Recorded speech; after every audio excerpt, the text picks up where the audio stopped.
భారతదేశ మాజీ ప్రధాని, దేశానికి సుదీర్ఘ కాలం వివిధ రూపాల్లో సేవలు అందించిన డాక్టర్ బాబు జగ్జీవన్ గారిని ఈ దేశం ఆయన సేవలను ఉపయోగించుకున్నది. కానీ ఆయనను ప్రధానమంత్రిగా చేసే సందర్భం వచ్చినప్పుడు కొన్ని కుట్రలతోటి ఆయన ప్రధానమంత్రి పదవి చేపట్టకుండా ఈ దేశంలో ఉండబడే కులతత్వ శక్తులు అడ్డుకున్నాయి. అదే సమయంలో కనీసం ఆయన సేవల్ని పరిగణనలోకి తీసుకొని ఆయన చేసిన సేవలకు గుర్తింపుగా గౌరవ సూచకంగా ఆయనకు ఈ దేశ అత్యున్నత పురస్కారమైన భారతరత్న ప్రకటించడంలో ఇప్పటికీ నిర్లక్ష్యం జరుగుతున్నది.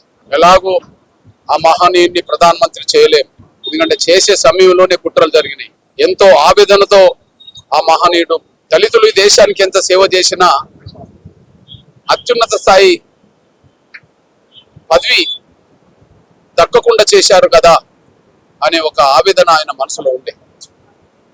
కనీసం ఆయనను గౌరవించుకోవడానికి కూడా ఇంకా సిద్ధపడకపోవడం చాలా బాధగా ఉంది.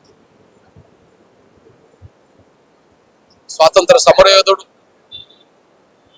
అతి చిన్న వయసులోనే స్వాతంత్ర పోరాటంలో భాగస్వామైన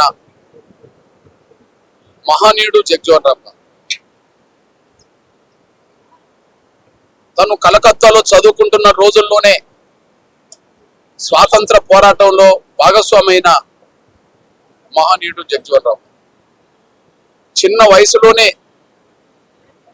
బ్రిటిష్ ప్రభుత్వ నిర్బంధాన్ని ఎదుర్కొని లాఠీ దెబ్బలు తిని జైలు పాలైన మహనీయుడు బాబు జగ్జీవన్ రామ్. స్వాతంత్రం కోసం నాయకత్వం వహిస్తున్న కాంగ్రెస్ నాయకులందరినీ అరెస్ట్ చేస్తూ ఉన్న సమయంలో అది ముందుకు నడిపించడం కోసం, స్వాతంత్ర పోరాటానికి ముందుకు నడిపించడం కోసం బీహార్లోను చుట్టుపక్కల రాష్ట్రాల్లోనూ స్వాతంత్ర పోరాటానికి చిన్న వయసులోనే నాయకత్వం వహించింది కూడా జగ్జీవన్ రామ్ గారు. అదే సమయంలో రాజ్యాంగ నిర్మాణంలో భాగస్వామై దళితులకు ఓటు హక్కు ఉండాలని పోరాటంలో భాగస్వామై, రిజర్వేషన్లు సాధించడంలో భాగస్వామై, రిజర్వేషన్లను పరిరక్షించడంలో భాగస్వామై, రిజర్వేషన్లను అమలు చేయించడంలో భాగస్వామై ఈ దేశంలో ఉండబడే అట్టడుగు వర్గాలకు ఒక సుదీర్ఘ కాలం పాటు మరో రూపంగా సేవ చేశారు. అదే సమయంలో వాళ్ళ దేశం ఇతర దేశాలతో పాటు ఇవాళ పుంజుకోబోతున్నది, ఆర్థికంగా ముందుకు సాగుతున్నది, ప్రపంచ దేశాల్లోనే ఒక అగ్ర దేశంగా భవిష్యత్తు రోజుల్లో ఎదగబోతుందని చెప్పి అనుకుంటున్న సమయంలో వాటికి పునాదులేసింది దేశ పరిపాలన రంగంలో ఎన్నో శాఖలకు నాయకత్వం వహించింది. ఒక పరిపాలన అధ్యక్షుడిగా, దేశ పునర్నిర్మాణంలో ప్రధాన భాగస్వామిగా ఈ దేశానికి సేవలు అందించిన మహనీయుడు బాబు జగ్జీవన్ రామ్. చైనాతోనూ అంతకుముందు పాకిస్తాన్తో జరిగిన యుద్ధంలో తీవ్రంగా నష్టపోయిన భారతదేశాన్ని రక్షణ శాఖ మంత్రిగా పాకిస్తాన్ను ఓడించే ఒక బంగ్లాదేశ్ దేశ నిర్మాణంలో భాగస్వామైంది, దేశ ఏర్పాటులో భాగస్వామైంది, కీలకమైన పాత్ర పోషించింది బాబు జగ్జీవన్ రామ్. ఒక్క మాటలు చెప్పాలంటే ఈ దేశంలో ఉండబడే ఒక ప్రముఖుల 10 మందిలో, ఈ దేశానికి సేవలు చేసిన ఒక ప్రముఖుల్లో 5గురిలో అత్యున్నత స్థాయిలో ఈ దేశానికి సుదీర్ఘకాలం పాటు సేవ చేసిన వాళ్ళ ప్రముఖుల్లో తను మొదటి వరుసలో నిలబడుతుంది.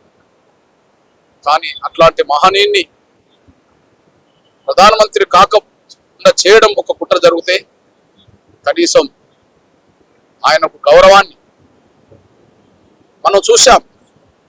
తెలుగు బిడ్డగా ఈ దేశానికి ప్రధానమంత్రిగా సేవలు అందించిన గౌరవ పివి నరసింహారావు గారికి భారతరత్న వచ్చింది. ఒక తెలుగు వాడిగా మనం స్వాగతిస్తున్నాం, సమర్థిస్తున్నాం. ఆయన సేవల్ని గుర్తించుకుంటున్నాం. అంతేకాదు కనీసం ఫ్లూట్ వాయించే వాళ్లకు భారతరత్నాలు ఇచ్చారు, పాటలు పాడే వాళ్లకు భారతరత్నాలు ఇచ్చారు, క్రికెట్ ఆటలు ఆడే వాళ్లకు భారతరత్నాలు ఇచ్చారు, ఎన్నో ఆటలను పురస్కరించుకొని భారతరత్నాలు ఇచ్చారు. కానీ 50 ఏళ్లకు పైగా ఈ దేశానికి సేవలు అందించిన ప్రముఖుల్లో మొదటి వరుసలో బాబు జగ్జీవన్ ఉన్నప్పటికీ ఆయన కనీసం భారతరత్న కూడా ప్రకటించకపోవడం చాలా బాధ అనిపిస్తుంది. ఏదేమైనా ఖచ్చితంగా ఆనాడు డాక్టర్ బాబాసాహెబ్ అంబేద్కర్ ను కూడా ఈ దేశానికి రాజ్యాంగం రాయించుకునే కాడ సేవలు అందించుకునే కాడ ఉన్నారు. కానీ ఈ దేశానికి కాంగ్రెస్ పరిపాలించినంత కాలం భారతరత్న ఆయన కూడా ఇవ్వలేదు. కాంగ్రెసేతర ప్రభుత్వాలు మాత్రమే డాక్టర్ బాబాసాహెబ్ అంబేద్కర్ భారతరత్న ఇచ్చారు. ఇప్పుడు కూడా కాంగ్రెసేతర గౌరవ నరేంద్ర మోడీ గారి సారథ్యంలో ఈ దేశ పరిపాలన కొనసాగుతుంది. తను ఈ మధ్య కాలంలో భారతరత్నాలు ప్రకటించిన లిస్టులో చూస్తే పార్టీలు ఏమైనా వాళ్ళ సేవలను గుర్తించి, పార్టీలు ఏమైనా సిద్ధాంతాలు ఏమైనా వాళ్ళ సేవలను గుర్తించి భారతరత్నాలు ప్రకటించే సందర్భాలు ఉన్నాయి. ఒక సోషలిస్ట్ పార్టీ నేత కూడా కర్పూరి ఠాకూర్ కూడా ఈ దేశానికి సేవలు అందించిందని చెప్పి భారతరత్న ప్రకటించారు.